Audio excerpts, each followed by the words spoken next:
అంటే దేవకకి అదేవిధంగా హిడ్మా భార్య రాజీకి ఉన్న అనుబంధం, ఆవిడ చనిపోయిన తర్వాత వాళ్ళకి ఉన్న బంధాన్ని గుర్తు చేసుకుంటూ ఆవిడ చాలా దుఃఖించారు. ఇక హిడ్మాకి తొలి గురువు ప్రస్తుతం మనతో ఉన్నారు. ఆయనే సంబాల రవీందర్ అలియాస్ అర్జున్. హిడ్మా ఆయన దగ్గర నేర్చుకుని దాదాపు సంవత్సరం పాటు కలిసి పనిచేశారు. తర్వాత హిడ్మా వేరే దళంలోకి వెళ్ళారు. హిడ్మా యొక్క ట్రైనింగ్ ఎలాగుంటుంది, హిడ్మా యొక్క ఆలోచన ఎలాగుంటుంది, హిడ్మా ఆలోచనతో పాటు హిడ్మా ఒక యాక్షన్ చేస్తే ఏ విధంగా యాక్షన్ చేస్తాడో విషయాన్ని రవీందర్ అన్న గారు తెలుసుకున్నాను. నమస్తే. నమస్తే. హిడ్మా ఇప్పుడు మొత్తం దేశం అంతా కూడా ఆయన పేరు వినబడుతుంది. కానీ హిడ్మాకి తొలి గురువు మీరు. హిడ్మా మీకు ఎలా పరిచయం అయ్యారు, మీకు ఎవరు బాధ్యత చేయమని చెప్పారు, హిడ్మాతో మీకున్న అనుభవం ఎలా జరిగింది? ముందుగా ఐ డ్రీమ్ ప్రేక్షకులకు, ఐ డ్రీమ్ ఛానల్కి మా యొక్క నమస్కారం. ఇంతకుముందు 2018లో ఇంటర్వ్యూ చేయడం జరిగింది. అంటే నేను ఏ కారణాల రీత్యా పోయాను, ఏ కారణాల రీత్యా వచ్చాను, మిగతా సిచ్యువేషన్ అంతా ఆ ఇంటర్వ్యూ చేయడం జరిగింది. మరి ముఖ్యంగా ఇప్పుడు ఈ మధ్య కాలంలో ఇడుమ కానీ, ఇడుమతో పాటుగా తమ సహచరి రాజే కానీ, వాళ్ళతో పాటుగా ఇంకా ముగ్గురు కామెడీలు చనిపోవడము, ఇక దాని గురించి కూడా మాకున్న సాహన్యత్యం, అసలు ఈ సిచ్యువేషన్ కూడా కొద్దిగా ప్రజలు కూడా చెప్పాలనే ఒక దీంతో మేము రావడం జరిగింది. ముఖ్యంగా ఇడుమ గురించి పువ్వారు గ్రామము, పువ్వారు అంటారు, మామూలుగా ప్రజలు అంటే పువ్వర్తి అంటారు. ముఖ్యంగా పువ్వారు గ్రామం, కుంట తహసీల్, సుకుమ జిల్లా. ఒకప్పుడు దంతెవాళ్ళు ఉండే, ఇప్పుడు సుకుమ జిల్లా అయింది. ఇతను ఇంటి పేరు మాడివి, అంటే తెగ మురియ తెగనే. ఈ తెగలల్లో మనం ఇంటి పేర్లు అంటారు కదా, మాడివి, మరకం, కారం, మీడియం, ఇట్లా ఇంటి పేర్లు ఉంటా ఉంటాయి తెలంగాణలో ఉన్నట్టుగా. ఇది మాడివి ఆ ఇంటి పేరు. అసలు ఈయన పేరు దేవ, మాడివి దేవ అసలు ఈయన పేరు. పాటలకు వచ్చిన తర్వాత నాకు 1998లో నాకు కలిసిండు. అప్పుడు విలాస్ అనే పేరుండే నాకు కలిసినప్పుడు. మీకు ఎవరు పరిచయం చేశారు? అంటే మాకు 1995లో మాకు ఈ మొదటి ప్లాటూన్ నిర్మాణం ఏర్పడ్డది. అక్కడ ఏంటంటే ఆరోగ్యం రీత్యా మంచిగా ఉండాలి, అంటే రిక్రూట్ చేసుకోవాలి కదా. ఫస్ట్ ప్లాటూన్ కాబట్టి, మిలిటరీ ప్లాటూన్ కాబట్టి ఆరోగ్యవంతులై ఉండాలి, కొద్దిగా బలవంతులై ఉండాలి. అట్లనే ఈ ఒక ముఖ్యంగా ధైర్యవంతులు, ఆరోగ్యవంతులు ఉండాలనే దాంతో పార్టీ ఏం చేసిందంటే 1998లో మన ఇడుమాలను నా దగ్గరికి పంపింది. ఎంత వయసు ఉంటుంది అన్నప్పుడు? అప్పటికి ఆయనకు దగ్గర 20 ఉంటుంది. చిన్నప్పుడే పార్టీలకు వచ్చాడు అంటారు కదా. అంటే 2-3 సంవత్సరాలు, 97లో రిక్రూట్ అయింది సార్. అయిన తర్వాత ఇప్పుడు అదే ఊరు అతను, మన పేరేం పేరు, వినోద్ ఈయన సివిల్లో తిప్పిండు. సివిల్లా కొన్ని రోజులు 1+2 అన్నట్టుగా తిప్పిండు. అసలు పైలే రిక్రూట్ మన వినోద్, ఆ పువ్వారు నుంచి పైలే రిక్రూట్ వినోద్ ఇప్పుడు చనిపోయాడు అనారోగ్యరీత్యా. ఆయన 2-3 సంవత్సరాలు తిప్పిన తర్వాత నాకు 97 అంటే 91 సంవత్సరం 2 సంవత్సరాలు తిరిగిన తర్వాత 98 నాకు కలిసిండు. అప్పుడు విలాస్ అనే పేరు. ఎర్రగా బక్కగా ఉండేది, మంచి హుషారుగానే ఉండేది. ఈ కలిసిన తర్వాత మేము ఎక్సర్సైజ్ చేయించాలి కదా, నేను ఎక్సర్సైజ్ చేస్తాంటే రన్నింగ్ చేస్తున్నాం. రన్నింగ్ చేస్తున్న క్రమం లోపల తను ఇది పడ్డాడు. అంటే ఈ ముఖాల్లో ఈ నీలో కొద్దిగా అది బ్లాక్ వస్తుంది అంటారు, దాన్ని పట్టుకుంటుంది అన్నట్టు. అట్లా ఒకసారి పడిపోయిండు. పడిపోవడంతో అరే మరి ఇట్లా ఫస్ట్ మిలిటరీ ప్లాటూన్ కదా, మన డీకెళ్ళే మంచిది, అంటే ఆరోగ్యరీత్యంగా మంచిగా ఉండాలి, ధైర్యవంతులు ఉండాలి. ధైర్యం ఓకే అప్పటికి ఆయన, కానీ ఈయన పడుతుండు కదా, ప్రాబ్లం అవుతుంది. దాంతో నేను ఈయన ప్లాటూన్లో పని చేయలేడని దాంతో మళ్ళీ ఆర్గనైజేషన్ పంపిన ఇతన్ని, ఈ విలాస్ అనే పేరు మీద ఇడుమాను. ఈ ఆర్గనైజేషన్ పోయిన తర్వాత ఎందుకు వచ్చినావు అంటే, ఇట్లా అర్జున్ దాదా నాకు ఇట్లా ఆరోగ్య సమస్యను పంపించడానికి కొద్దిగా నారాజ్ అయ్యిండు, కొద్దిగా బాగా చిన్నపోయిండు. నేను మిలిటరీలో పనిచేయనా ఎట్లా ఏడ్చిండు కూడా. ఆయనకు మిలిటరీ మొదటి నుంచి గతంలో చెప్పేది ఏంటంటే, మురియ తెగ అనేది చాలా వాళ్ళు చూస్తే బలంగా శరీర దాఢ్యంగా ఉన్నట్టుగా అవపడరు, కానీ వాళ్ళ స్టెమినా బాగుంటుంది, వాళ్ళ రెబల్ తత్వం. మురియ ఎవరి పీపుల్ అయినా రెబల్ తత్వం. ఎందుకంటే వాళ్ళు చిన్నప్పటి నుంచి వేటదార, షికారదార పెరిగిన ఆ పీడి తరం కాబట్టి వీళ్ళకు రెబల్ తత్వం ఉంటా ఉంటుంది. మన కాడ ఇప్పుడు ఎంతమంది అయినా కూడా కోని పోదామంటే భయం అవుతుంది, నెత్తు రుతేనే భయం అవుతుంది. వారు అట్లా కాదు, దైనందిక కార్యక్రమంలో కూడా వాళ్ళు షికారు చేసుకుంటారు, బ్లడ్ అనేది రెగ్యులర్ చూస్తూనే ఉంటా అంటారు. అట్లా వాళ్ళకి ఆ ధైర్యం అనేది ఎప్పుడు నిండే ఉంటుంది. పిరికోలేరంటే అది ఇక నామినల్ పిరికోడు కాదు తక్కువ. అంటే సమాజంలో మురియా పీపుల్లో ధైర్యం అనేది ఎక్కువ ఉంటుంది. అందులో ఈయన ఒకడు. అయితే ఏంటంటే పోయి నేను మిలిటరీలో చాలా కుతూహలంతో వచ్చిన అన్నట్టు. నన్ను రావడంతోనే నాకు మిలిటరీలో పంపిస్తానని చెప్పి చాలా ఉత్సాహంతో వచ్చిండు. కానీ ఈయన కొద్దిగా అనారోగ్యం రీత్యా పంపడంతో ఏడిచిండు కొద్దిగా. ఇక అప్పుడు ఏం చేశారంటే, నీ కాలు సమస్య ఉంది కదా, ముందుగా నువ్వు టెక్నికల్ డిపార్ట్మెంట్ అంటే టీడీ అంటాం, అంటే ఈ తుపాకులు తయారు చేయడం, రిపేర్ చేయడం, వాటిలలో పంపిరి నన్ను. పంపిన తర్వాత అక్కడ నేర్చుకున్న విద్య ఇది. ఇప్పుడు ఈయన తోపులు తయారు చేయడం కానీ, బైనక్యులర్స్ తయారు చేయడం కానీ, బైనక్యులర్ పెట్టడం కానీ 1 సంవత్సరం 2 సంవత్సరాలు మొత్తం టీడీ వర్క్లో మన ఆదిలాబాదు బొబ్బరిసెల్క ముల్లదేవరెడ్డి దేవరెడ్డి దగ్గర నేర్చుకున్నాడు ఈయన. ఆయన ఇప్పుడు అరెస్ట్ అయ్యిండో ఎక్కడ ఉండు, కరపదాద అంటారు కరపదాద, అక్కడ పాటల పేరు కరపదాద. ఆయన అరెస్ట్ అయ్యండి బహుశా. బయట ఏం పేరు? దేవేందర్ రెడ్డి, బొబ్బరిసెల్క ఆదిలాబాద్. ఆయన దగ్గర నేర్చుకున్నాడు ఈ టీడీ వర్క్ అంతా, టెక్నికల్ వర్క్ అంతా అక్కడ నేర్చుకున్నాడు ఈయన. సంవత్సరం 2 సంవత్సరాలు యాక్టివ్గా నేర్చుకున్నాడు అన్నట్టుగా. 3 సంవత్సరాలు నేర్చుకున్నాడు అక్కడ నేర్చుకున్న తర్వాత ఇక పార్టీ చెప్పిన ప్రకారము ఆయన బాసగూడ దళం ఉన్నాడు, తర్వాత కుంటాయిలు కమాండర్ ఉన్నాడు. అప్పుడు ఇక దాళ్ళు కొద్దిగా చిన్న చిన్న పెరుగుతూనే ఉన్నాయి.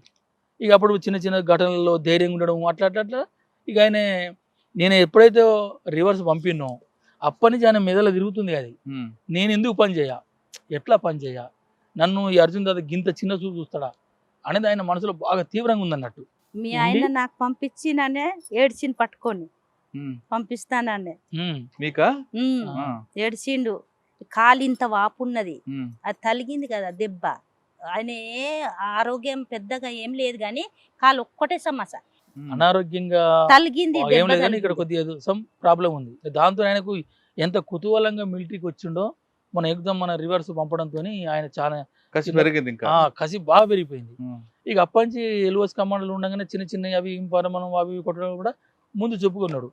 ఈ తర్వాత ఈ యాక్టివ్నెస్ ఉన్న తర్వాత అప్పుడు నేను మొదటి ప్లాటూన్ కమాండర్ ఉంటిని. 2000లో 2 ప్లాటూన్ విడి చేసిండు. అంటే గడిచిలో 1 ప్లాటూను, రెండోది బీజపూర్ జిల్లాలో. అక్కడ నేను 2వ ప్లాటూన్ కమాండర్ ఉన్నా. అది 2వ ప్లాటూన్ కమాండర్ ఉన్నప్పుడు ఆయన ఈ మిలిటరీ సంబంధించిన అన్ని ఈ థింకింగ్ ఈ నేచర్ పెరగడంతో ఆయనకు యథావిధిగా 3వ ప్లాటూను తయారు చేసిండు. ఆ 3వ ప్లాటూన్కి వచ్చేసిండు డైరెక్ట్. అంటే ఇప్పుడు మిలిటరీ యాక్షన్స్ కొన్ని చేసిండు కదా, చిన్న చిన్న పెద్ద ప్రమోషన్ వచ్చింది ఉన్నది కదా. ఈ పిల్లగాడు ఏదో కాళ్ళు సమస్యతో పంపిన కానీ ఇది కరెక్ట్ కాదని చెప్పి ఆయనను 3వ ప్లాటూన్గా వచ్చేసిండు. 3వ ప్లాటూన్లో సభ్యుడిగానే వచ్చిండు అనుకుంటా, బహుశా సెక్షన్ కమాండర్ తెలియదు, అప్పుడు నాకు గుర్తులేదు. ఇక 3వ ప్లాటూన్కి వచ్చేసిండు. ఈ 3వ ప్లాటూన్గా వచ్చేసిండు. అక్కడికి వచ్చిన తర్వాత నేను అప్పుడు ఏంటంటే, నేను 2వ ప్లాటూన్ వదిలిపెట్టి 2004లో కంపెనీ 1కి పోయినా. నేను కంపెనీ 1కి వెళ్ళిపోయినా. ఎక్కడది? మాడ్లో. అంటే మొత్తం డీకే వ్యాప్తంగా మొత్తము కంపెనీ 1 దాని కమాండర్కి వెళ్ళిన. ఫస్ట్ మన పార్టీలనే మొదటి కంపెనీ కమాండర్ నేనే. అది 2004లో.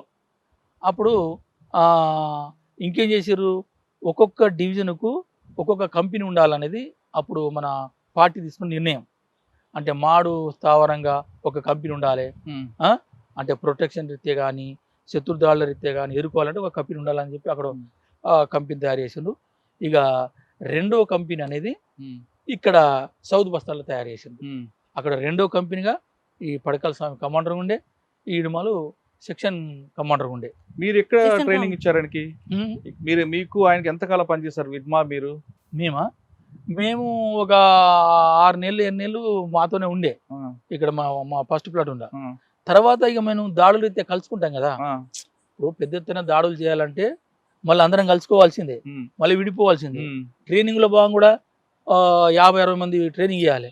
ట్రైనింగ్లో భాగాలు అంటే ఒకే యూనిట్లో మేము పనిచేయకుండా కలిసేది మీటింగ్ల రీత్యా, మన ట్రైనింగ్ల రీత్యా, దాడుల రీత్యా కలిసేది, విడిపోయేది.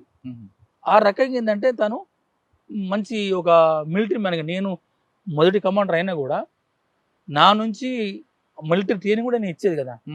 మధ్య మధ్యలో ఎప్పుడు కలుసుకున్నారు? మధ్య మధ్యలో అంటే వచ్చిన తర్వాత ఇప్పుడు ఇక్కడ మన మురికినారు రేడ్ ఒకటి జరిగింది. మురికినారు రేడ్లో భాగంగా కలుసుకున్నాం. ఒకటి అంతకుముందు బాసగూడ ఒక మిలిటరీ క్యాంప్ జరిగింది, అందులో భాగంగా కలుసుకున్నాం. ఇట్లా కొన్ని దాడుల సందర్భంగా మేము మధ్య మధ్యలో అసలు కలిసి దాడిలో ఎలా ఉంటాడు యాక్టివ్ ఎలా అదే ఇప్పుడు ఆయనకు ఉన్న సామర్థ్యం ఏంటంటే మిలిటరీలో అంటే బూర్జో మిలిటరీలో కానీ గిరిల మిలిటరీలో కానీ ఎక్కడైనా కూడా ఈ మిలిటరీ ఎత్తుగడలు ఎట్లా వస్తాయి, ఆయన ఎందుకు ఈ స్థాయి వరకు చేరుకున్నాను అనుకున్నప్పుడు నా అబ్జర్వేషన్ నేను మిలిటరీ డైరెక్టర్ కూడా మిలిటరీ ఇన్స్ట్రక్టర్ కూడా నేను అబ్జర్వ్ చేసింది, నాకు అవగాహన ఉన్నది. నేను ఒక 25 ఏళ్ళు మిలిటరీలో పనిచేసిన కాబట్టి ఫస్ట్ ఎత్తుగడ టాక్టిక్స్ అనేది ఎక్కడి నుంచి వస్తాయంటే ప్రతి వ్యక్తి ధైర్యవంతుడై ఉండాలి. ఇది ఫస్ట్ ఆఫ్ ఆల్. దానిలో భాగంగా ధైర్యవంతులతో పాటుగా తెలివి కలవాడై ఉండాలి. ధైర్యము తెలివి ప్లస్ ఈ రెండు ఉంటే ఏం చేస్తాడంటే స్థానిక భౌతిక భౌగోళిక పరిస్థితులను అధ్యయనం చేస్తాడు. ఆ అధ్యయనంలో పుట్టిందే టాక్టిక్స్, ఎత్తుగడలు. ఇవి ఈ ధైర్యము, తెలివితేటలు, అక్కడ ఉన్న పరిస్థితులకు అనుగుణంగా చొరవగా ఒక ఎత్తుగడను సృష్టించే వ్యక్తి ఇడుమాలు. అందుకోసము నీ సిఆర్పిఎఫ్ వచ్చినా, నాగా ఫోర్స్ వచ్చినా, లేకపోతే ఎస్టీఎఫ్ వచ్చినా, ఇప్పుడు కోబ్రా వచ్చినా, మళ్ళీ ఇప్పుడు డిఆర్జీ వీళ్ళంతా వచ్చిన వీళ్ళందరినీ ఎదుర్కొని తట్టుకొని ఇంత బలగాల్ని సురక్షిత నడిపిందంటే ఇవే కారణము. ధైర్యము, తెలివితేటలు, స్థానిక భౌగోళిక భౌతిక పరిస్థితులను అంచనా కట్టి ఎత్తుగడలు సృష్టించింది కాబట్టి ఈయన ఇంత డెవలప్ అయ్యిండు. ఉదాహరణకి ఏంటంటే ఒక పాము వస్తుంది, పాము మన ముందు వస్తుంది, కానీ పిరికున్నోడు ఉరుకుతే ఆలోచించలేడు. ధైర్యవంతుడు ఏంటంటే నిలబడితే అంటే తెలివి ఉన్నోడు ఏం చేస్తాడు, అది పొక్కల దూరిందా, చెట్టు ఎక్కుతుందా, లేకపోతే ఇంకెక్కడుందనేది ఆ భౌగోళిక పరిస్థితులను అంచనా కడతారు. కాబట్టి కట్టెతో చంపొచ్చా, రాయితో చంపొచ్చా, పొక్కలు దూరితే పొగ పెట్టవచ్చా, ఇవి ఎత్తుగడలు. ఒక పామును చంపాలంటే ధైర్యవంతుడు ఆగి తోక పట్టుకోవడమా చంపడం అనేది ఏదైతే ఎత్తుగడ వేస్తాడో ఇడమ లోపల కూడా ఆ తెలివి ఉన్నది. అది నేను గ్రహించింది ఆయన డెవలప్ కావడానికి అదే. అలా ఆ విధంగా ఒక ఎగ్జాంపుల్ చెప్పండి, పాము కాకుండా ఒక దాడి నుంచి ఆయన వేసిన వ్యూహం ఎలాగుంటది, ఆ దాడిలో ఆ వ్యూహంలో పోలీసులు పడ్డారా, అలా అటువంటి దాడులు ఏమైనా ఫెయిల్ అయ్యా? ఒకటి చెప్పండి. ఇప్పుడు సింగన్మడుగు అని ఒకటి ఉంది. సింగన్మడుగు అప్పుడు ఇప్పుడు కోబ్రా నుంచి వచ్చిన ఫోర్స్ ఏదో ఉండే కదా, స్పెషల్ ఫోర్స్ కాదు కోబ్రా బెటాలియన్. ఫస్ట్ ఈ బెటాలియన్ కొట్టాలని చెప్పి నిర్మాణం చేసిరా. ఫస్ట్ ఏది ఈ కోబ్రా నిర్మాణం చేసిందే సౌద్ బస్తాల్లో ఈ బెటాలియన్ కొట్టాలని నిర్మాణం చేసింది. అయితే సింగనమడుగు దగ్గర ఒక క్యాంప్ వేసింది, టీడీ క్యాంప్. అది టెక్నికల్ డిపార్ట్మెంట్ అని మన అంటే మావోయిస్ట్ పార్టీ ఒక క్యాంప్ ఉండే. దానికి సమాచారం అయింది, ఇటు తెలంగాణ నుంచి అటు సుక్మా నుంచి మొత్తం 3 దిక్కుల ఫోర్స్ వచ్చేసింది. క్యాంపు చుట్టుముడుతుండ్రు. ప్రజలంతా ఏమని దాడి జరుగుతుంది అనుకుంటే ప్రజలు ఏం చేస్తారంటే ఇడుమ ఎక్కడన్నాడు, బెటాలియన్ ఎక్కడ, వీళ్ళు తిరుగుతూ అంటారు. బెటాలియన్ కోసం తిరుగుతాడు, వాళ్ళు ఎక్కడున్నా దొరకబడతారు అన్నట్టు. వాళ్ళందుకు పోలీసులు వచ్చి రమ్మంటారు అంతే. ఇక నీకు వేరేగా అంటే ఉరుకుతా అంటారు, ఎక్కడని వాళ్ళను బెటాలియన్ పట్టుకొని వచ్చి తీసుకొని వస్తా అంటారు. అట్లేందంటే ఈ సింగన్మడుగు అనే ఒక క్యాంపు మీద పోలీసులు దాడి చేసింది. ఈ దాడి చేసి ఆ తుపాకులన్నీ అక్కడ వాళ్ళు ఎవరు దొరకలే. ఒక 10 మంది 15 మంది వాళ్ళు బయటి కార్యక్రమాల కోసం అప్పుడు పొద్దున్నే కదా ఈ కార్యక్రమం ఈ అంటే ఈ లెట్రిన్ బాత్రూమ్ల కోసం బయటికి వెళ్ళిపోయారు. క్యాంపులు ఎవరు లేరు, మొత్తం అంతా ధ్వంసం చేశారు. వాళ్ళు క్యాంపులో ఉన్నారు పోలీసు వాళ్ళు. అప్పుడు ఇడుమాలు తన బెటాలియన్ వేసుకొని మొత్తం చుట్టుముడుతుండు, ఆ క్యాంపును అంతా చుట్టుముడుతుండు. వాళ్ళు చూసిండ్రు, ఇడుమాలు చూసిండ్రు. మరి అంత ఫోర్స్ వచ్చిన వాళ్ళు మళ్ళీ వీళ్ళని చుట్టుముట్టి కొట్టాలి కదా. కథం వాళ్ళు ఈ ఇడుమాలు వచ్చింది, ఈ చుట్టుముట్టి అంతా చూసిన తర్వాత వాళ్ళు ఒకరికి వాళ్ళు రిట్రీట్ కావడం మొదలుపెట్టిండ్రు. వాళ్ళ లక్ష్యం క్యాంపే ధ్వంసం చేసిపోవాలన్నా లేదా మరి మిగతా బలాలను కొట్టాలన్నా మాకు తెలియదు, కానీ వాళ్ళు క్యాంపును ఖాళీ చేసిపోతున్నారు. అప్పుడు ఇడుమాలు ఏం చేసిండు, అందరు వాళ్ళని కొట్టాలనే ఉద్దేశంతోనే మొత్తం ఆ క్యాంపును అంతా మొత్తం ఎన్ని సర్కిల్ మిడ్ చేసి తన బెటాలియన్ అంతా మోహరించి అంత క్యాంపు లోపల దాకా పోయాడు. లోపల పోతే ఏమీ లేదు. సరే ఆయన ఊకోవాలి కదా. అంటే మామూలు అయితే ఏం చేస్తారంటే అరే ఇక్కడైతే లేరు కదా లేడు కదా ఇంకెందుకు ఊరుకుంటారు అని ఊకుంటాడు. ఈయన అట్లా ఊకోడు. ఈయనకుంటే ఏంటంటే లోపలికి వచ్చిందంటే ప్రజలకు నష్టం జరిపిస్తారు కాబట్టి వాళ్ళు రక్షించాలి, మనం కొట్టాలి. ఈ కోబ్రాట ఆయనకి ఎట్లా కొత్త ఫోర్స్ ఏం తయారు చేసిందంటే దాన్ని మొదటి దెబ్బ నాదే పడాలని ఉంటుంది నాకు అంతే. ఆయన సిచ్యువేషన్ అంతే. మొదటి దెబ్బ పడ్డదనుకో ప్రజల్లో భయం పోతుంది. ఆ కోబ్రా వచ్చిండా బాగా ట్రైనింగ్ అనే పోర్స్ అని ఒక ప్రజల్లో ఉంటుంది కదా. ఫస్ట్ దెబ్బ పడితే వాళ్ళు ఆ భయాందోళన నుంచి బయటపడతారనే దాంతో ఈయనేం చేసిండు, వాళ్ళు పోతున్న చెప్పులు అడుగులు పట్టుకొని మూమెంట్ చేసిండు. మొత్తం మూమెంట్ చేస్తా అంటే వాళ్ళు వెళ్ళిపోతారు, దొరకలేరు. అంటే ఒక బ్యాచ్ని ఇటు ఇప్పుడు వెళ్ళిపోతా అంటే ఇట్లా పంపిస్తారు, అంటే 2 దిక్కులో పంపిస్తారు. అంటే చెట్ల నుంచి అవపడరు కదా వాళ్ళు, ఇట్లా పంపితే చుట్టుముట్టగానే వీళ్ళు ఉండరు, మన చేపలాగా వాళ్ళు పోతుండ్రు. ఒక 2 సార్లు ప్రయత్నం చేసిండు, దొరకలే. అయితే ఈయన ఒకసారి చూసినంటే దాని అవగాహన ఎందుకు తెచ్చుకుంటాడంటే అంటే పోలీసుల పరిస్థితి ఏందని గమనిస్తాడు. ఈయన ఒకసారి చుట్టుముట్టినప్పుడు ఈ వెనుక ఉన్న పోలీసు వాళ్ళు కొద్ది ఉరుకుతూ ఉంటూ అవపడ్డాడు. ఈయన స్వయంగా చూసిండు. ఈయన ఆలోచన ఏంది, మళ్ళీ కొట్టేటైతేనే ధైర్యంగా నిలబడతాడు. వాడు పోతుండు కాబట్టి, ఉరికే సిచ్యువేషన్ ఉన్నాడు కాబట్టి వాడు కొట్లాడడానికి సిద్ధంగా లేడు. వాడు రిట్రీట్ అయ్యి క్యాంపు పోవడానికి వాడు మానసిక స్థైర్యం ఉందని చెప్పి ఇంకేం చేసిండు, 2 సార్లు చేసిన తర్వాత 2 సార్లు దొరకలే. అప్పుడు ఒక 10 మందిని ఇటు 5 మంచిది ఎండాపాడు మీరు పోయి దీన్ని ఏం చేసిండంటే, దాళ్లలో 3 రకాలు ఉంటాయి.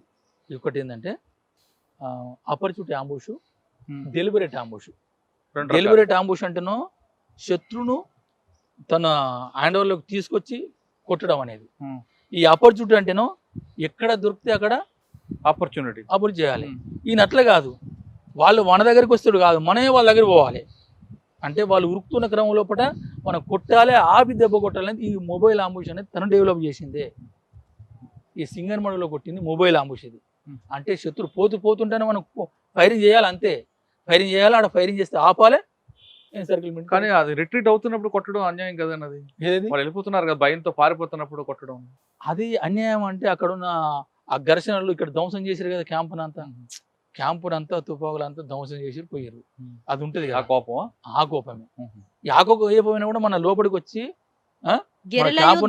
మొబైల్ యుద్ధం మారవాలనే ఒక పార్టీ టాక్టికల్ తీసుకున్నది కదా, దానికి పోవాలని ఆయనే. అంటే ఇప్పుడు ఫస్ట్ ఏంటంటే గిరిల యుద్ధం, హిట్ అండ్ రన్, దెబ్బ కొట్టు వెనక్కి తగ్గు.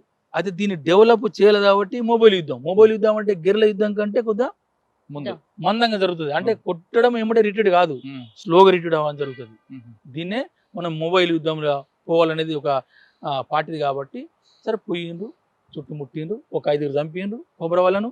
అది నైట్ అయిపోయింది, మళ్ళీ రాత్రి అయిపోయింది, 5 తుపాలు పట్టుకుని వచ్చిండు.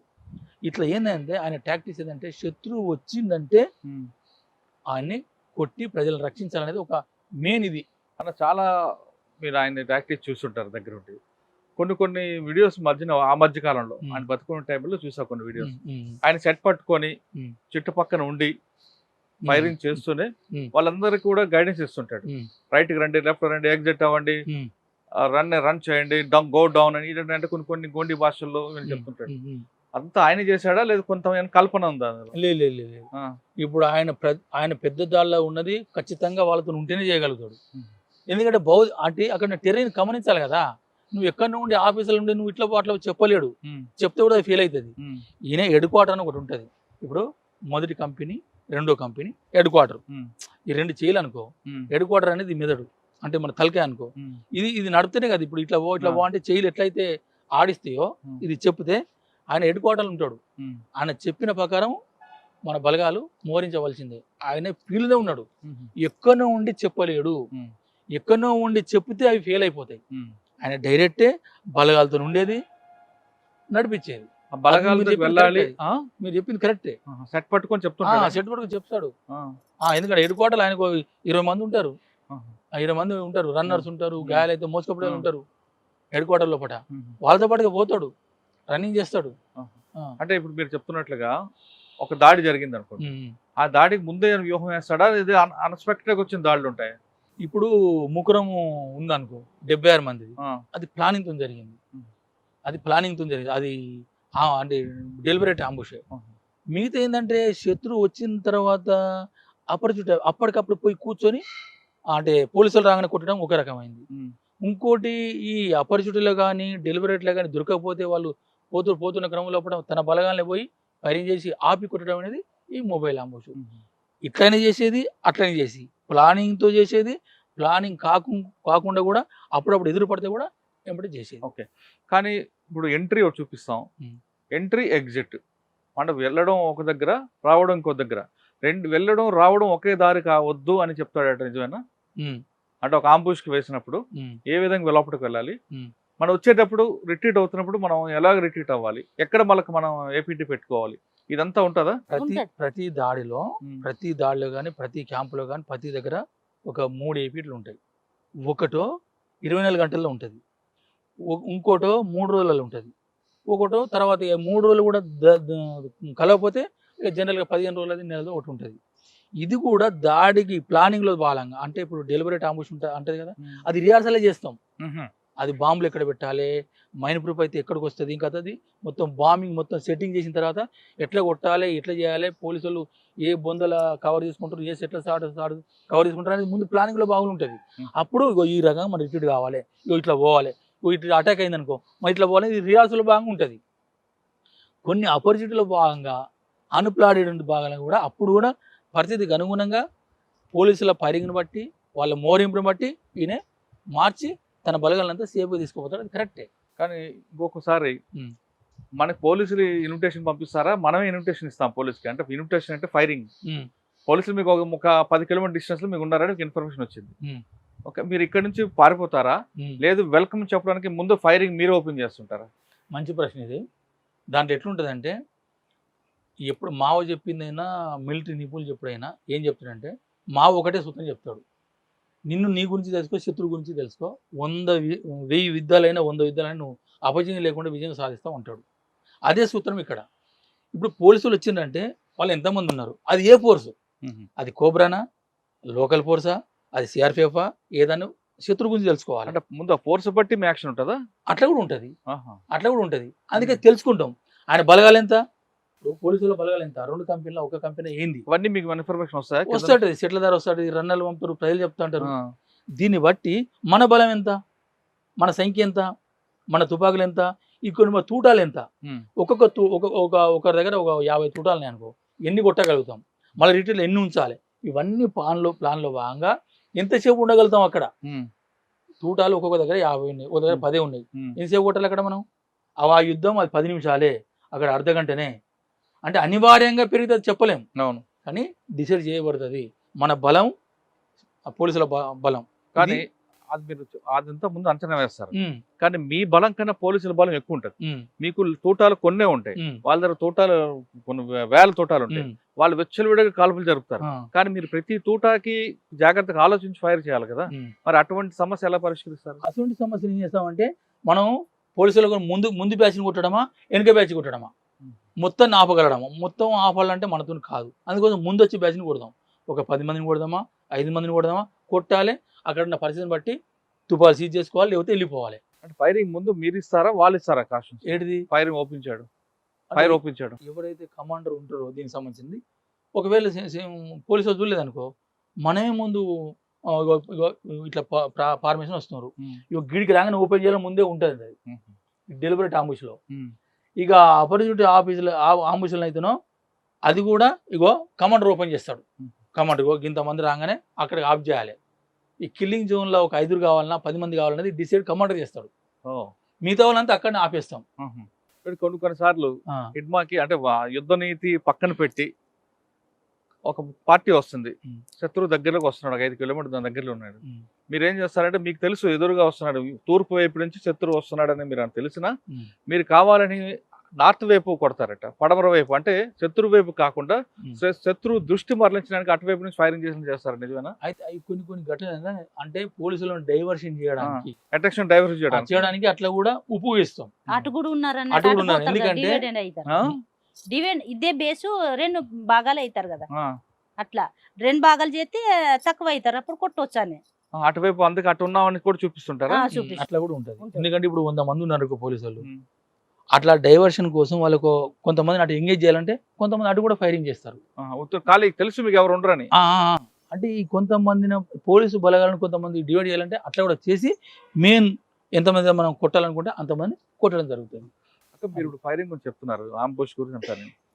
అంటే అప్పుడు ఒక మైనింగ్ ప్రూఫ్ వెహికల్ కూడా బ్లాస్ట్ అయింది, అది ఎలా జరిగి ఉండొచ్చు? అది ప్లాన్లో భాగంగా జరిగిందా? అంటే మీరు చేశారనట్లేదు, మీకు వచ్చే సమాచారం ప్రకారం. మాకు వచ్చే సంవత్సరం చూసి చేసినాం ప్లానింగే. అంటే అది మైనింగ్ ప్రూఫ్ వెహికల్ కదా, అది వెళ్తుంది అనుకున్నారు ముందు, లేదా అన్ఎక్స్పెక్టెడ్ వచ్చి పడిపోయింది అది? లేదే ఊకే పోయేది ఆ రోడ్డు మీద ఊకే తిరిగింది. ఆ. ఆ, చుట్టూ రోడ్కు అదు సైడ్ మొత్తం పోర్స్ ఉండేది, ఇది మధ్యలో తిరిగేది. అచ్చుడు పోవుడు పొద్దంతా పెట్రోలింగ్ పోయిన పోలీసు వాళ్ళకు బిజాపూర్ ఆ మైన్పూర్ గాడిలో కూర్చోబెట్టి బిజాపూర్ తీసుకుపోయేది.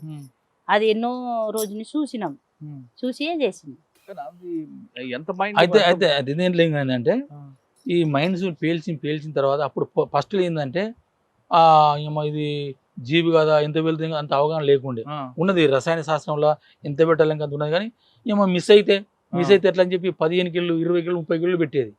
పెట్టేటప్పుడు అందులో ఉండే 6-7 పోలీసు వాళ్ళు జీబు అంటే అది తునాతునకలే తుపాలు దొరకపోయేది. ఫస్ట్ చేసిన వాళ్ళు 90 కంటే ముందు చేసిన వాళ్ళు అది ఎగిరిపోయి అసలు తర్వాత సమీక్ష అరే వాళ్ళు తుక్కు చంపుడైంది, ఈ జిల్టిని ఇంత పెట్టుడైంది, అసలు తుపాకులే దొరకలేవు అని చెప్పి దాంట్లో మొత్తం ఎంత సరిపోద్ది అని చెప్పినప్పుడు జీబుకి అయితే ఒక 7 నుంచి 8 కిలోలు సరిపోద్ది, బస్సుకి అయితే ఒక 6 కిలోలు సరిపోద్ది, మెటడోర్కి అయితే ఇంకో 10 కిలో 12 కిలోలు సరిపోద్ది. ఇట్లా నిర్ణయించిన తర్వాత ఈ మైన్ ప్రూఫ్ గాడిది ఎట్లా ఇది అప్పటికి వచ్చిందా మైనింగ్ ప్రూఫ్ గార్డ్? ఇవన్నీ సమీక్ష అయిపోయినాక ఈ మైన్ ప్రూఫ్ గాడి కొత్తది, అందరికి కొత్తది. అప్పుడుగా ఇది ఎంత పెట్టాలి, అసలు మైన్ పెడితేనే లేవదాట ఇది, దీనికి ఎంత పెట్టాలి ఏం కథ అన్నప్పుడు ఇక అప్పుడు ఆ తర్జనలు భర్జనలు పడి అప్పుడు పడి ఇక అప్పుడున్న సిచ్యువేషన్లో లేదు దీనికి ఎక్కువనే పెట్టాలి ఎంతైనా మంచిది అని చెప్పి అప్పుడు ఇటో 40 కిలోలు ఇటో 40 కిలోలు 80 కిలోలు పెట్టడం జరిగింది. పెడితేనే అది చేసింది. ఇక అప్పుడు వెళ్ళిపోయింది ఆ మైన్ ప్రూఫ్ కూడా దీనికి 80 లేకపోతే 70 60 ఇది పెడితే 80 కేజీలు పెట్టాలని ఎవరు చెప్పారు పార్టీలో? ఎవరు రాసి ఉన్నది కదా, మైన్ ప్రూఫ్ ఏం రాసిలేదు, రాసి లేదు కానీ అప్పుడు ఏంటంటే మనకు ఇది దీన్ని అంటే దీన్ని బ్లాక్ చేయాలి, అసలు దీన్ని బ్రేక్ చేయాలి, ఎంతో కొత్త ఎక్కువనే పెట్టాలి, దాంతో ఎక్కువ పెట్టడం జరిగింది. ప్రజలలో భయాందోళన ఉన్నది కదా, మైండ్ పురుపు అంటే అబ్బో అని ఉన్నది. అది మైండ్ పేలిపోదు కాబట్టి మా మీద కొత్త ఉన్నది కాబట్టి అట్లా ఈ ప్రాక్టీస్ అన్న ప్రాక్టీస్నే అది డెవలప్ అయితేనే ఉన్నది. అది అంతే. మరి ఇవంతా మెటీరియల్ ఎక్కడి నుంచి వస్తుందో? ఏది జంక్షన్ 6 ఇవన్నీ ఇది దాచుకునే సమస్య ఏమి ఉండదు. ఇది ఏంటంటే తుపాకులు అంటే మనం పోలీసుల దగ్గర తీసుకుంటాం. ఒకటే మనకు అక్కడ పార్టీలో ఉన్నది, అది ఎట్లా వస్తుందని ఇప్పుడు కొందరు రకరకాలు చెప్తున్నారు. 3 కుల్లంకులు చెప్పుకోవాలంటే ఒకటి శత్రువుని ఆధారపడాలనేది మెయిన్ ఇది. అంటే నీకున్న శత్రు గోదాలే నీ గోదాములు, నీ దగ్గర శత్రువు దగ్గర అంటే పోలీసుల దగ్గర ఉన్న ఆయుధాలు నీ ఆయుధాలు. అది మావో చెప్పింది, అది ఇంప్లిమెంట్ చేసిండు, అది నేపాల్ జరిగింది, అన్ని దేశాల్లో జరిగింది. మనము స్వాధీనం చేసుకోవడం ఫస్ట్ ఆప్షన్. నువ్వు క్యాంపులు ఎందుకు పడతావా, స్టేషన్లు ఎందుకు పడతావా, పోలీసులు చంపి గుంజుకుంటావా, ఇది ఫస్ట్ ఆప్షన్. నువ్వు సీజ్ చేసుకోవాలి అంతే. శత్రు ఆయుధాలు నీ ఆయుధాలు. రెండోది తయారు చేసుకోవడం. ఎట్లా తయారు చేసుకో నువ్వు 12 వరా లేకపోతే తపంచలా లేకపోతే గన్ పౌడర్ నూరుతావా, ఇంకా ఎక్స్ప్లోజివ్ ఇంకా తయారు చేస్తావా, ఇవన్నీ తయారీలో భాగంగా నువ్వు తయారు చేసుకోవడం. మూడోది కొనుక్కోవడం. ఎక్కడ దొరుకుతాయి మనకి? ఎక్కడ దొరుకుతాయి అంటే రకరకాల ఇప్పుడు బీహార్లో దొరుకుతాయి అంటారు, ఇంకెక్కడ జార్ఖండ్లో దొరుకుతాయి అంటారు. ఇవన్నీ నాటు చూపగలరు కదా మీకు దొరికే, మీ దగ్గర ఉన్నవన్నీ కూడా AK-47లు చాలా LPGలు ఉన్నాయి. నేను ఒక 20 సంవత్సరాలు నేను పనిచేసిన అన్న. అది ఫస్ట్లో ఏంటంటే ఫస్ట్లో ఉన్న AK-47లు ఫస్టులు కొన్నారట. ఇప్పుడు మనం తుపాలు కొనలేదు, ఎక్కడ కొన్న మాకు డీకే మాత్రం అయితే కొన్ని అయితే కాదు, అన్నీ కొన్ని తయారు చేసుకున్నాయి. ఎక్కువ శాతం పోలీసుల దగ్గర గుంజుకునే తుపాకులే కొన్నాయి. అప్పుడు AK-47లు 10 కొన్నారంటే గవ్వే. మరి కొనడానికి డబ్బులు కావాలి కదా, మరి వనరులు ఇప్పుడు కాంట్రాక్టర్ దగ్గర వసూలు చేస్తాం, లేవి వసూలు చేస్తాం, ప్రజల దగ్గర వసూలు చేస్తాం, పార్టీ సంబంధించిన ఫండ్ ఇదంతా అక్కడి నుంచి వస్తాయి. ఇంకెక్కడి నుంచి వస్తాయి మనకి? ఎంత ఉండొచ్చు అన్నది, ఎంత ఉండొచ్చు? సాధారణంగా పార్టీకి ఫండ్ వచ్చిన తర్వాత ఆ ఫండ్ ప్రతి రూపాయి కూడా ఖర్చు పెట్టేది రాస్తారు మీరు. మిగతా వాళ్ళగా ఉండదు. మీరు టీ తాగింది రాస్తారు, పేపర్ కొందుకు రాస్తారు. అందులో పార్టీకి ఎలాంటి ద్రోహం చేయరు. పార్టీ ఇచ్చిన క్రమశిక్షణ అది. అకౌంట్స్ ఖచ్చితంగా మెయింటైన్ చేస్తారు. మిగతా వాడు అది బయట ఉన్నాడైతే కొంచెం వెనకేసుకుంటాడు అన్న. ఇది చెప్పాలి ప్రజలకు కూడా. ఇప్పుడు చాలా మందికి ఎట్లున్నదంటే నక్సలైట్ల దగ్గర ఫుల్ బంగారం ఉన్నది, డబ్బు ఉన్నది అనేది ఇది బాగా ప్రచారం అయిపోయింది. సరే నేను నా అనుభవం చెప్తున్నా. ఒకవేళ డబ్బు కోసమే పోతే, డబ్బే సంపాదించుకోవాలనుకుంటే 25 ఏళ్ళ గడ్డిగా అవును, దక్కలేదు. అనసం లేదా గది అవసరం. పచ్చి పులుసు చింత పులుసు